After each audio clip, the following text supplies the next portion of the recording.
Desde o final da década de 1950, os seres humanos lançaram milhares de satélites no espaço.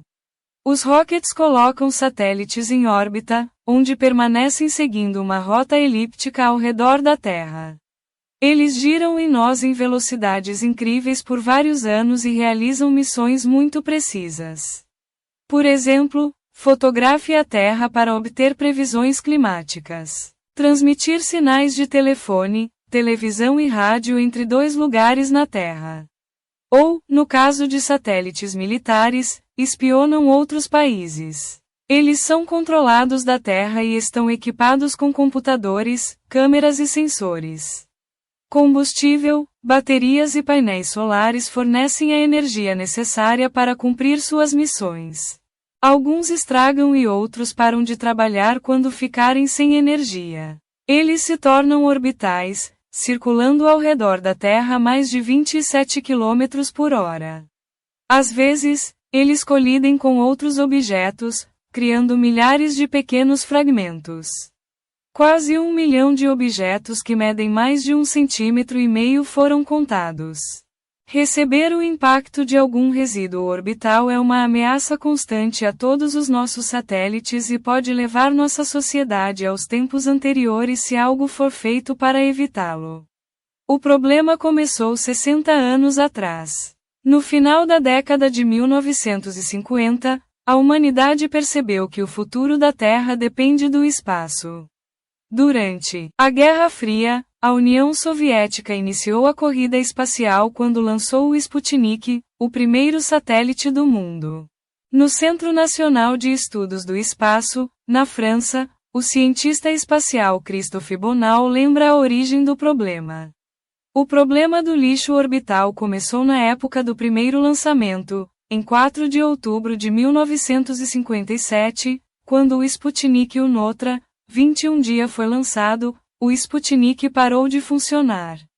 Era um objeto artificial não operacional, que chamamos de lixo espacial. A breve existência de Sputnik terminou quando se desintegra na atmosfera da Terra 3 meses após o seu lançamento. Mas o pequeno satélite teve consequências globais. Determinado a seguir o ritmo dos soviéticos, os americanos criaram a NASA.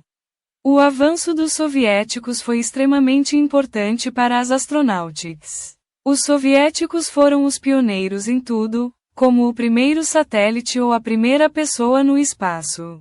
Eles colocam a fita muito alta para os americanos que tiveram que aumentar suas missões para manter o nível. Os americanos lançaram 17 missões consecutivas chamadas Apollo 180 graus. Prepared for Expulsion. SIVP, distância aceitável. Naquela época, ninguém preocupado em sair permanece ou mesmo elementos radioativos no espaço. Entre 1967 e 1988, a União Soviética lançou satélites espiões alimentados por reatores nucleares. Mas alguns desses satélites estavam com defeito. Em setembro de 1977, os radares americanos detectaram que o russo Satellite Cosmos 954 fez manobras erráticas. Foi o primeiro alerta nuclear da era espacial. Em janeiro de 1978, os americanos entraram em contato com as autoridades soviéticas em relação ao satélite. 2 dias depois, os soviéticos confirmaram que haviam perdido o controle do dispositivo. Quando o satélite voltou para a atmosfera, espalhe material radioativo pelo norte do Canadá. Os jornais ecoaram rapidamente a queda do satélite russo sobre a América do Norte.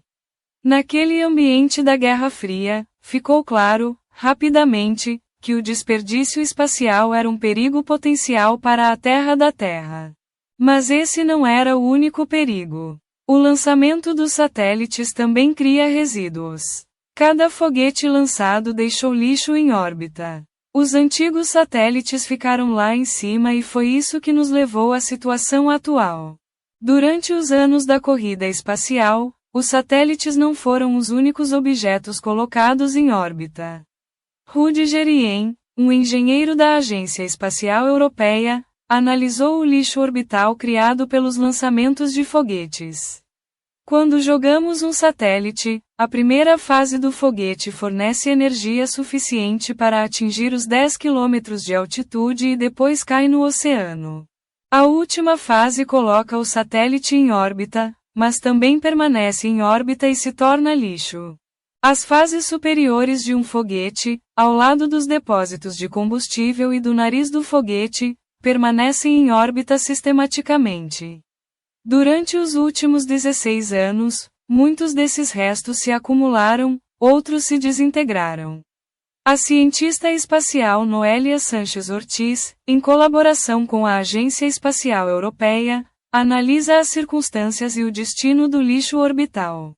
Colocamos objetos em órbita e pensamos que, quando eles param de funcionar, podemos deixá-los lá. Então eles ficam lá, a menos que estejam em baixa altura e, muito lentamente, acabem correndo para a Terra.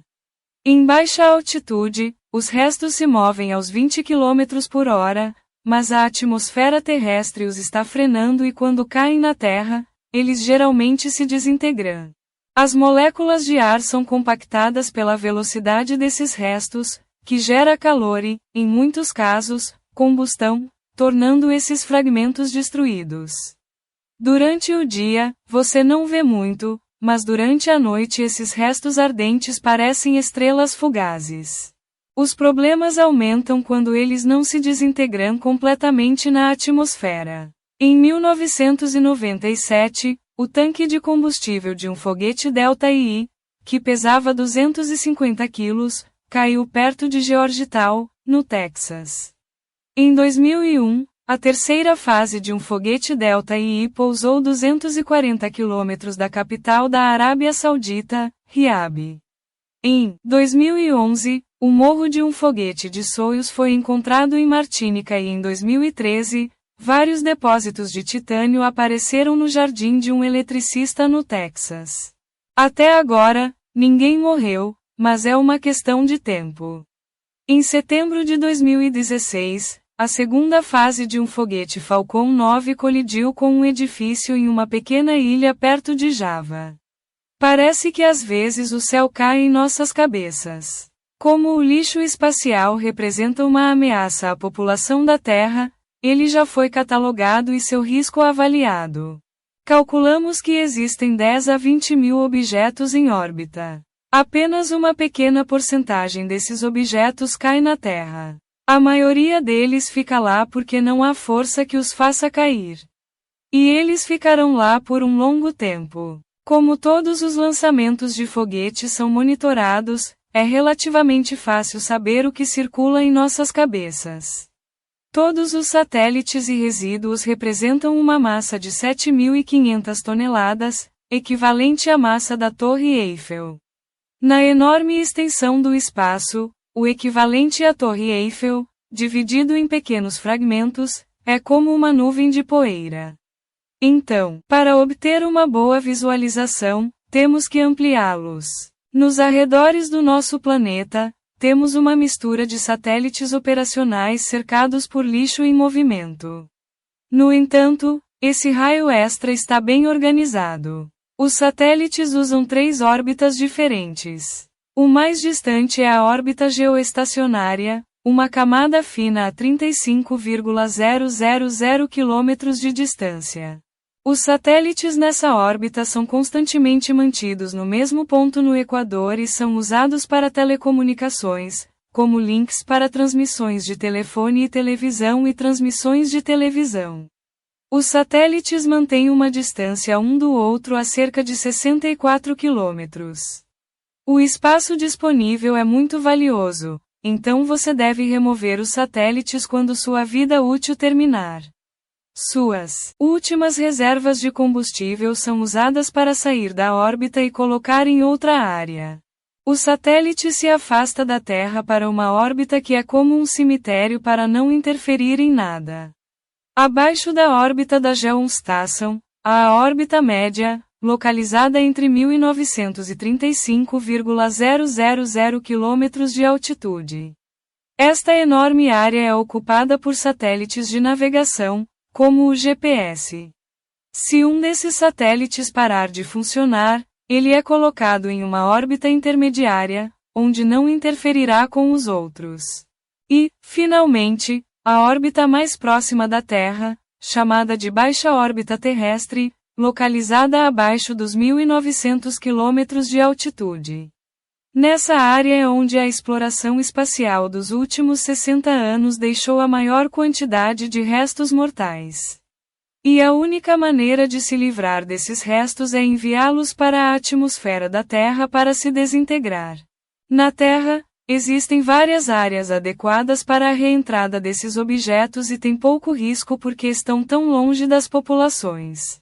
Por exemplo, há uma área no sul do Pacífico muito extenso, onde objetos maiores geralmente caem.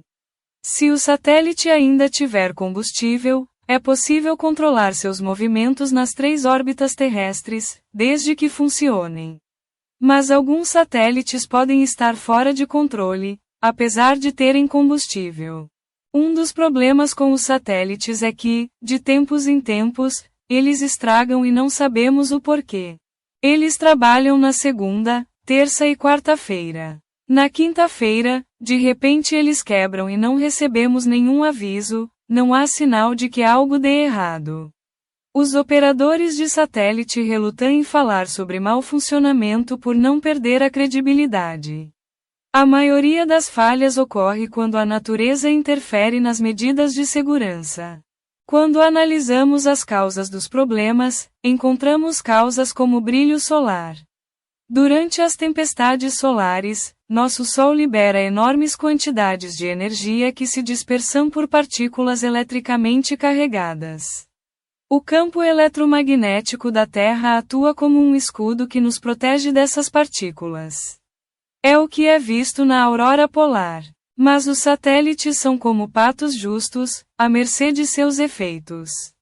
A radiação solar pode apagar seus sistemas de navegação.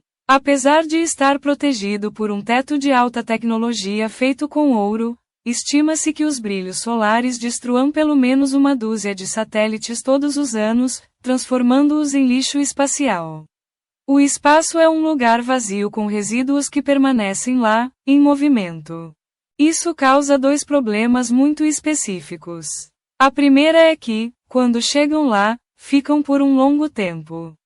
Um objeto a uma altitude de 950 metros, por exemplo, pode ser mantido por mais de 1000 anos. E a segunda é que, como estão em órbita, eles vão a velocidades de 20 km por hora. A probabilidade de colidir contra algo naquela época é realmente alta. Até 2007, os especialistas contavam alguns 12 fragmentos grandes nesse lixo. Mas desde então, há 2 causas que tornaram a situação piorar.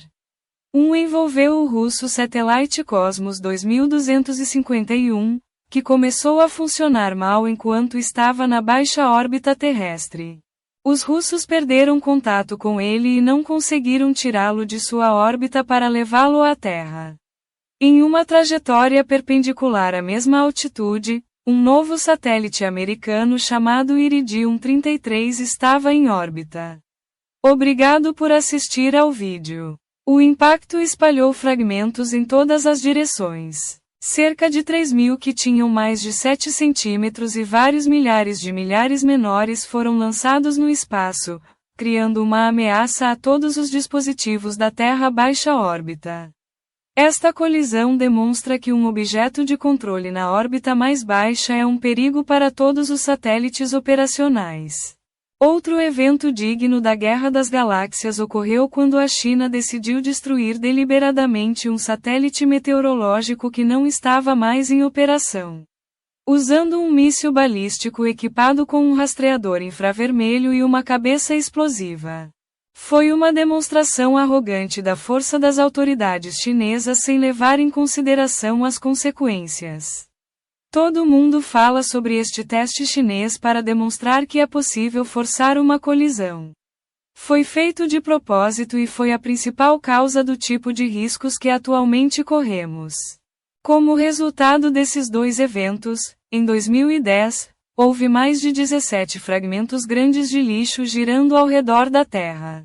E alguns desses fragmentos não são de satélites, mas de foguetes. No tanque de combustível de um foguete normal que coloca satélites em órbita, você pode ter uma câmera com oxigênio líquido e outra com hidrogênio líquido. É fácil lembrar da escola que, quando esses dois gases são misturados, eles se tornam óxido de nitrosar que acontece no espaço repetidamente. Não é usado até a última gota de combustível. O excesso de combustível é misturado e, em vez de ter um fragmento intacto, encontramos milhares de peças que permanecem em órbita. Esse lixo prolifera como uma pandemia e gera ainda mais lixo. Esse fenômeno é chamado Síndrome de Kessler. Em homenagem ao consultor da NASA que o descreveu, analisou e quantificou. A quantidade de objetos em órbita que temos neste momento é suficiente para 2 anos deles se chocam e aumentar consideravelmente a fragmentação. Don Kessler anunciou esse cenário em 1978. Desde então, foi revelado como verdadeiro em várias ocasiões. Como a colisão do Cosmos e do Iridium em 2009, espera-se que a cada 5 anos encontremos colisões entre grandes objetos e grandes fragmentos que possam produzir mais lixo. Don Kessler também previu que as colisões teriam um efeito em cascata e cada colisão aumentaria as possibilidades de mais colisões. O problema ocorre quando um objeto afeta um satélite e causa uma dispersão muito grande de partículas. Especialmente partículas pequenas. Como estão em velocidades tão rápidas, eles podem danificar a espaçonave.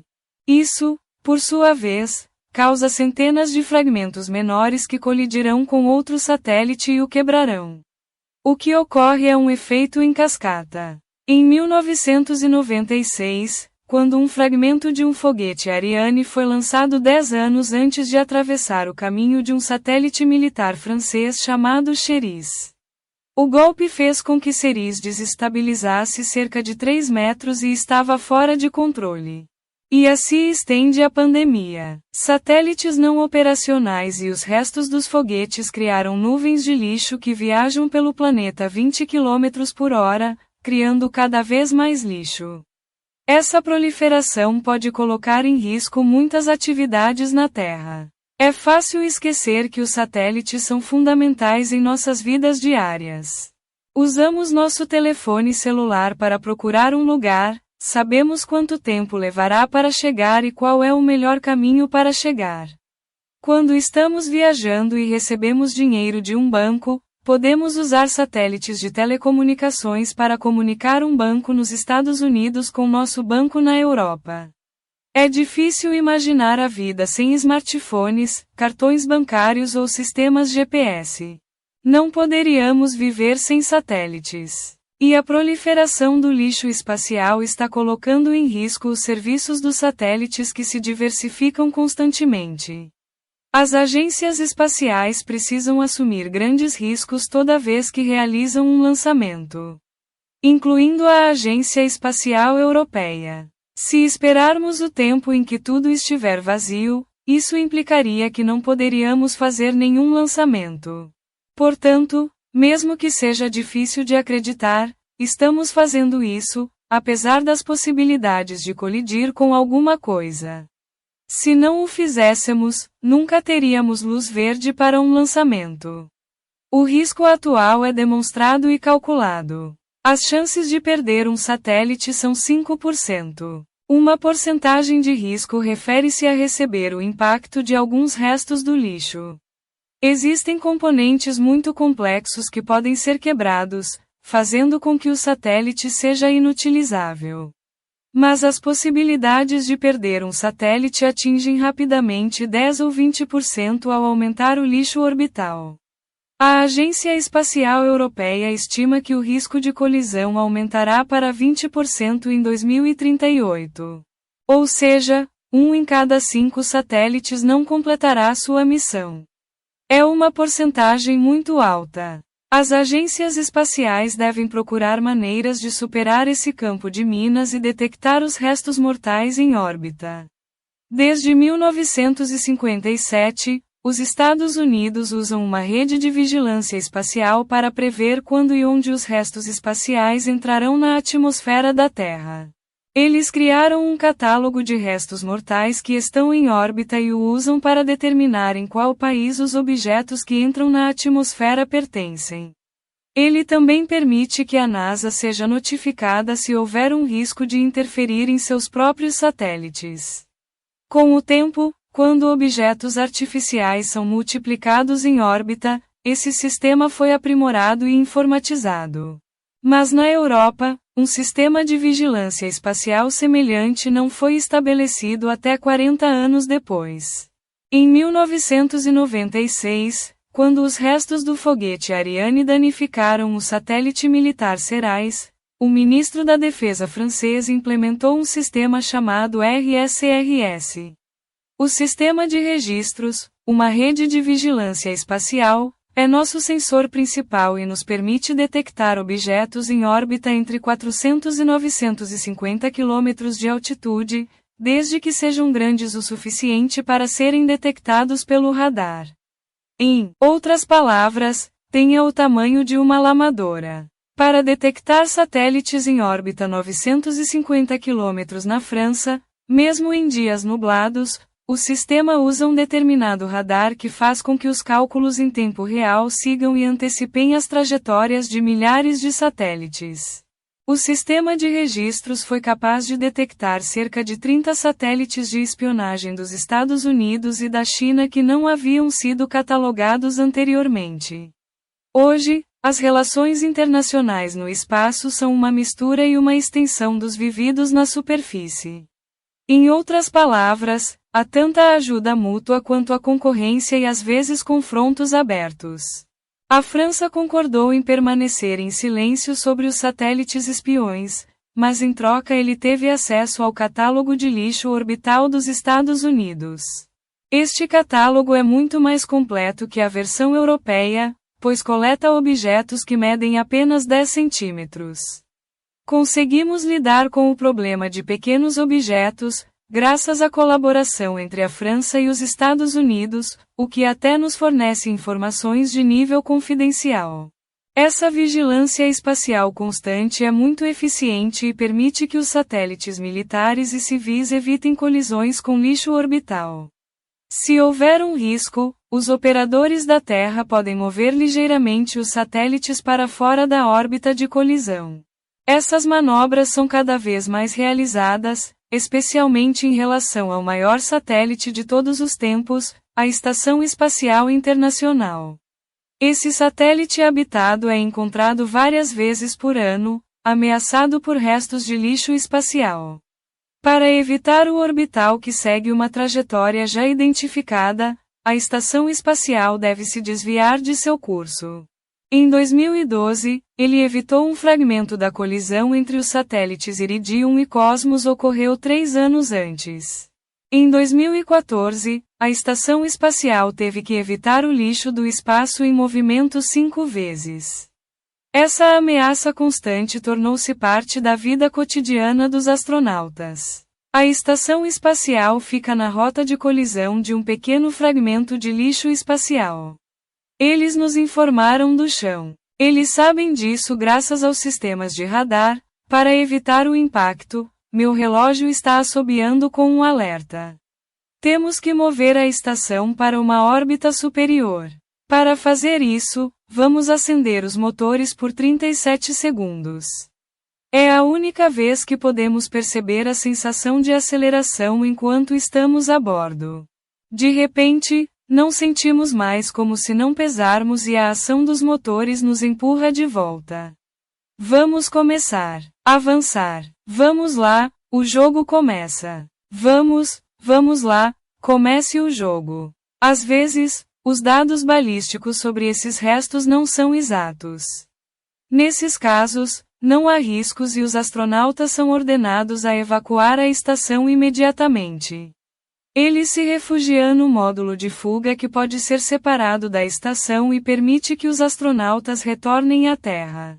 Mas a evacuação nem sempre é necessária. Muitas vezes, existem resíduos orbitais que não são detectados se medirem menos de 10 centímetros. Atualmente, existem milhões de fragmentos de lixo pequenos demais para os radares os seguirem. Para evitar essa ameaça, satélites e estação espacial precisam de proteção. Em Freiburg, Alemanha, os cientistas do Instituto Fraunhofer tentam materiais que servem como um escudo usando um acelerador super rápido chamado Space Cannon. Este canhão espacial dispara pequenas bolas de metal contra vários materiais de proteção. Esta série de câmeras reproduz as condições do espaço.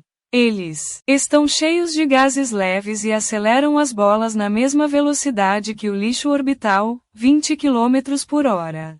A essa velocidade, o comportamento das colisões é muito diferente daquele na Terra, por exemplo, em um acidente de carro.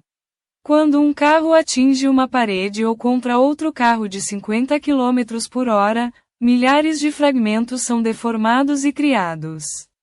Mas para a hipervelocidade, uma velocidade acima de 10 km por hora, uma colisão gera um fenômeno físico diferente. Em um impacto de alta velocidade, a partícula é fragmentada, portanto, algumas partes são vaporizadas e ionizadas. Existem outros que não podem apoiar a enorme pressão subsequente após a onda de impacto. Para a hipervelocidade, uma bola milímetro tem mais energia do que uma bola de beisebol a 100 km por hora. O laboratório é protegido por portas reforçadas e uma câmera de alta velocidade que registra mais de 1 milhão de fotogramas por segundo registra o tempo de impacto. Como cautela da segurança, ninguém pode permanecer na sala enquanto atira no canhão espacial. Posteriormente, os resultados dos testes nos diferentes componentes de um satélite são analisados. Para a Estação Espacial Internacional, tentamos vários escudos, mas também testamos seus componentes, como células solares ou depósitos usados dentro do satélite. Usando imagens de ultrachamber, o equipamento de canhão espacial consegue entender e criar um modelo do que acontece durante uma colisão. Seu trabalho permite que eles criem estruturas que sejam ao mesmo tempo leves e resistentes aos impactos da hipervelocidade. Eles mostraram que dobrar ou triplicar as camadas de isolamento, os componentes dos satélites espancados por fragmentos de menos de 10 centímetros podem ser protegidos. A primeira camada quebra o fragmento que afeta. O segundo dissipa sua energia e protege a terceira camada. Graças a esses experimentos, os cientistas conseguiram projetar satélites resistentes a pequenos fragmentos de lixo. Mas ainda não podemos proteger os astronautas quando estão fora do veículo durante caminhadas espaciais. Eles são expostos a pequenos fragmentos que, por sua velocidade, não podem ser detectados pelo radar ou vistos pelo olho humano. O menor impacto pode perfurar o traje de um astronauta e causar morte imediata. Devido a esse risco, a NASA está desenvolvendo robôs que podem substituir os seres humanos para executar tarefas de manutenção fora da espaçonave. Embora os robôs não pudessem suportar o impacto de um objeto maior de 1,5 cm. Obviamente, quanto menos lixo houver, melhor. Muitos países tentaram estabelecer regras para evitar a proliferação de resíduos espaciais, assim como fizeram com armas nucleares. Por exemplo, os operadores de satélite devem esvaziar todo o combustível que resta neles. Todos os foguetes estão equipados com sistemas para expulsar ou queimar excesso de combustível. Este sistema é verificado antes de cada lançamento. Os satélites têm uma vida útil limitada a 25 anos em órbita. E, finalmente, os objetos da órbita terrestre baixa que não se desintegram quando se ressentiram na atmosfera devem ser direcionados a grandes áreas do oceano para o impacto final. No entanto, essas regras não são respeitadas em todas as ocasiões, especialmente porque não há agência que sanciona aqueles que não a seguem. E com o passar do tempo, a quantidade de lixo aumenta. Estamos gerando que o espacial permanece mais rapidamente do que podemos limpar a atmosfera. Chamamos isso de ambiente não sustentável. Existe apenas uma solução real para esse problema. Colete todo esse lixo que orbita ao redor da Terra. É necessário recuperar alguns dos objetos que deixamos em órbita. Com base na ideia de cotas de poluição, trata-se de cada país financiar a eliminação de seu próprio lixo. Desde 2013, os engenheiros aeroespaciais criaram uma nova profissão, Space Garbage. A ideia é criar sistemas robóticos que possam lidar com grandes pedaços de lixo e enviá-los para um incinerador, a atmosfera da Terra. A dificuldade da tarefa é que o lixo orbital se move como um asteroide, virando por causa da gravidade. Laboratórios em todo o mundo estão preparando satélites robotizados que podem capturar o lixo e removê-lo da órbita. Isso está trabalhando no projeto de eliminação de resíduos no Shuri Space Center, na Inglaterra. In a real mission you have to handle an object that does not make it easy because it may be turning. Os engenheiros aeroespaciais usam terminologia técnica, mas seu projeto parece um jogo infantil. Uma das tecnologias que usamos em nossa missão é o Harpoon. Parece estranho, mas a equipe está desenvolvendo um arpão capaz de ser viciado em um pedaço de lixo para arrastá-lo em direção à atmosfera. Em nossa missão de coletar lixo, o que fazemos é testar o efeito do impacto do arpão em um alvo, uma placa. A equipe ainda está em fase experimental, testando um arpão em miniatura sobre um objetivo estático. Primeira tentativa. 3, 2, 1, ignição. Fracassado. O arpão não deixou sua vagem por causa de um problema eletromagnético. Segunda tentativa. Esperamos que o arpão impacte exatamente onde queremos que ela impacte. 3, 2, 1, ignição. Ele falhou novamente. Se o arpão não afetar o centro do objetivo, não será capaz de capturá-lo. Segundo os cientistas, a caça de restos deve ser mais fácil no espaço do que na Terra. Quando estamos no espaço, graças à falta de gravidade, o alinhamento deve ser muito melhor do que nos testes que fazemos na Terra. O método de teste e erro é um processo muito longo, mas passo a passo, o equipamento está melhorando seu sistema. Os primeiros testes de escala real no espaço serão realizados em 2020. O arpão não é a única ferramenta concebida pelos engenheiros aeroespaciais. A Agência Espacial da África do Sul, criada recentemente, em 2010, preparou sua própria solução de limpeza e espera vendê-la mais tarde. Um de seus projetos inclui a construção de um pequeno satélite capaz de exibir seus tentáculos para capturar os restos mortais. O nome dele é Medusa. Medusa é embrulhar o objeto e arrastá-lo, movendo-o sempre que necessário, para que mude de órbita, para que desça da altitude ou levá-lo à atmosfera e deixe-o se desintegrar na reentrada. Outra vantagem dos satélites Medusa é que eles podem ser lançados diretamente da Estação Espacial Internacional. Medusa é muito leve. Ele pesa cerca de 175 gramas e foi projetado para ser montado em CubeSats. Um CubeSat é um pequeno satélite em multiuso cúbico que mede cerca de 10 centímetros. Foi desenvolvido por uma universidade californiana e muitos podem ser lançados ao mesmo tempo, o que reduz os custos. Eles são uma bênção para pesquisadores que não têm outra maneira de realizar experimentos no espaço. O embarque em CubeSats, um conceito que já está em uso, a Medusa pode ser capaz de eliminar o lixo por 25 anos. Neste momento, existem muitas propostas, como arpões. Alguns só podem ser usados uma vez, você ativo e se falhar. O que faz da Medusa um sistema único que permite que várias tentativas sejam feitas.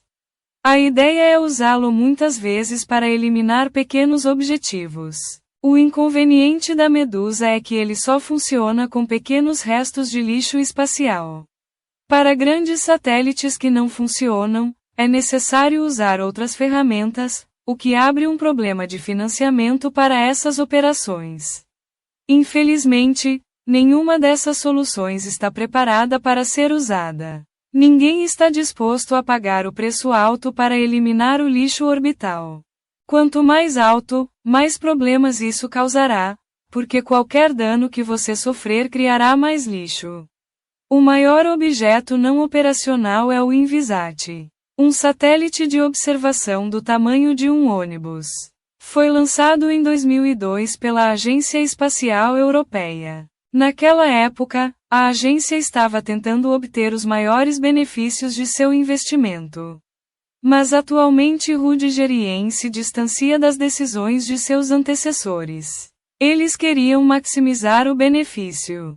Eles usaram a última gota de combustível para suas operações, em vez de usar uma peça para removê-la da órbita. Esse foi o problema. Quando foi construído, foi o maior satélite de observação já construído. Após 5 anos de atividade e 50 órbitas ao redor da Terra, eles deveriam ter tirado a órbita. Mas seus operadores decidiram expandir sua missão. No entanto, 10 anos após o seu lançamento, em 8 de abril de 2012, a Agência Espacial Europeia perdeu o controle do Envisat. Neste momento, é como uma bomba de relojoaria. Trajetórias cruzadas usadas por satélites que estão operacionais. Não, não, não, não, não. A situação é tão crítica que a Agência Espacial Europeia está preparando um programa ambicioso para obter o Envisat de sua órbita. Achamos que o lançamento de uma rede pode ser uma opção, pois isso permitiria ter uma conexão, uma gravata com o satélite que permitiria puxá-lo uma vez capturado. Para testar essa rede espacial, os engenheiros usam um avião no qual recriam as condições de falta de gravidade do espaço. No ponto mais alto deste voo parabólico, na forma de um sino, passageiros e objetos estão livres da gravidade terrena por alguns segundos. Tempo suficiente para experimentar uma versão em miniatura da rede que eles usarão para capturar o satélite de 8 tons. Os testes revelaram que a adição de pesos nos cantos da rede permite capturar o corpo do satélite sem ser fisgado em seu frágil painel solar. Agora, eles precisam construir um satélite do trator que possa rebocar o Envisat e levá-lo ao seu destino. Envisat pesa 8 toneladas. É muito pesado do que o veículo que o puxa. Quando você precisa mover algo mais pesado que você, é melhor jogar fora. É uma situação mais estável. Apesar de ser essencial para a segurança espacial, este projeto ainda está na fase teórica. Por uma razão simples. Estudamos o problema para encontrar uma solução, mas custaria 500 milhões de euros. Por razões tecnológicas e econômicas, ainda não há lixo robótico preparado. Para trabalhar, a operação de limpeza deve ser gratuita, como se fosse um passageiro adicional em uma missão. O que parece muito promissor é o que chamamos de puxão espacial. O rebocador espacial teria que ser multifuncional, uma espécie de navalha da Space Suisse. Na segunda-feira, você recarregará um satélite, na terça-feira repara outro, na quarta-feira analisa um satélite, a quinta-feira realiza manutenção e sexta-feira retorna à Terra. E quando ele voltar à Terra, ele poderia coletar um lixo espacial e enviá-lo contra a atmosfera.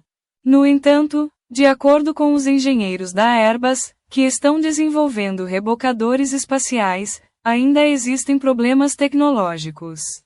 O que não podemos fazer agora é um encontro programado com um objeto que não foi projetado com esse objetivo, como um satélite antigo ou um fragmento de lixo espacial. Uma reunião é um contato organizado e controlado entre dois objetos espaciais. Precisamos desenvolver novas tecnologias autônomas que possam gerenciar o estresse com base em sensores de visão que examinariam o ambiente e analisariam o conteúdo das imagens que eles capturam. A análise dos dados detectaria as partes dos objetos que nos interessam a poder capturá-los e manipulá-los. O projeto de puxão espacial ainda está em estudo. Mas, graças ao alto financiamento que ele alcançou, o primeiro sistema de limpeza eficiente pode estar em uso em 2025. Além da Agência Espacial Europeia e do Envisat, os rebocadores espaciais poderiam encontrar mais clientes. Empresas emergentes novas e ambiciosas planejam enviar milhares de satélites para a órbita de baixa terra para criar uma rede de internet de banda larga em todo o mundo. Um desses projetos, conhecido como Megaconstellationanis, tornou-se realidade em 2017, o projeto OneWeb. Um empresário visionário conseguiu convencer alguns gigantes da internet americanos, além da empresa europeia da Airbus, a fazer enormes investimentos na fabricação de uma série de quase 1.000 satélites.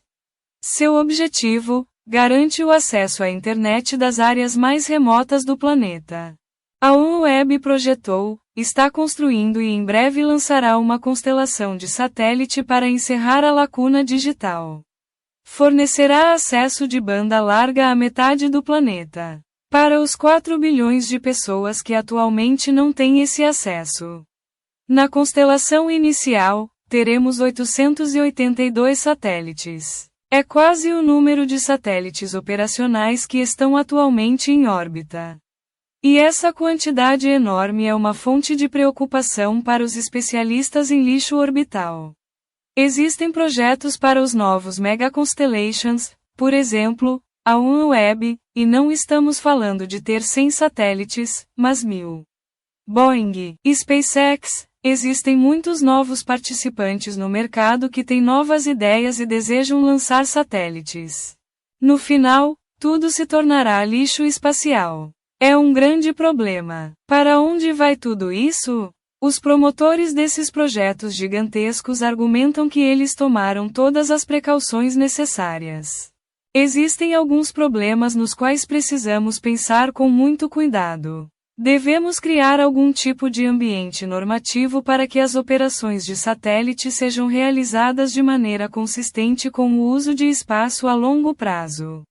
Há também o perigo de preencher o espaço com ainda mais lixo. Se houver falhas, se houver satélites que estiverem quebrados, eles continuarão girando como lixo. Essa é a minha preocupação, que haverá mais lixo espacial. É sabido que as pessoas deixam o desperdício em seu caminho.